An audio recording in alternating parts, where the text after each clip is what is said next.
when you spent some time in TNA, and you had an opportunity to work when you were in WWF, and then later in TNA with both Jim Cornette and Vince Russo. Those guys seem like they're always all over the internet with different opinions about each other and the business, and just totally different philosophies.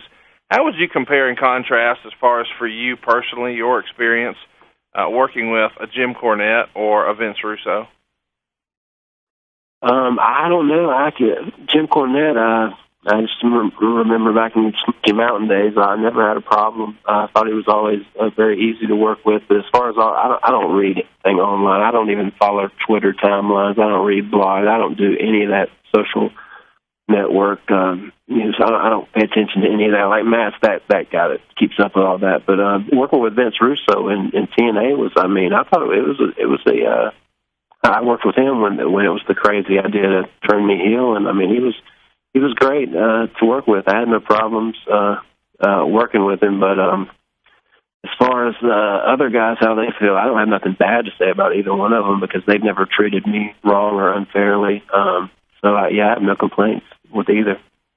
I just meant from a creative process, not necessarily trying to heel on anybody or bury someone, as they say in wrestling, but it's probably totally different approaches. Do you feel like Vince Russo kind of understood your character maybe a little better than a Jim Cornette might, or was that never really an issue between you and them?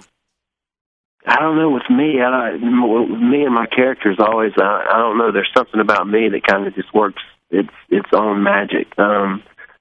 People can, I got along good with Vince Russo with the whole, and I think he understood what I wanted to do with the whole Antichrist thing I was doing as the heel. But I don't know. It's like sometimes, people they'll give me things to say, but they know I'm going to do whatever Jeff Hardy does and kind of put it in my own words or do it my own way. And I always feel that. Like it's kind of a rebellious. I don't want to say I don't pay attention to anybody, but I feel like I know myself enough to do good on my own as far as development, and I know what's right for me to do that's going to help me in the long run.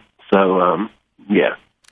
Well, you just said two phenomenal things. Number one, you don't blog, you're not on the internet, and you don't follow it. I wish every young wrestler alive today, I hope they all hear this podcast, because if Jeff Hardy can ignore it, and I don't either.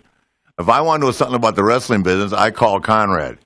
Because okay, maybe I need to do that. Yeah, I know. Get Conrad's number because he knows everything, and I don't know how he does it. Right? I don't know how he finds time between counting his money to go on the computer. Period, but he does, and he follows it. And if I want a scoop, or I can be doing something in the middle of the day, and I'll get a scoop.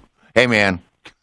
I go, but when he's in a meeting, God forbid I bother him. I'm in a meeting. I got to work, unlike you. Okay, sorry.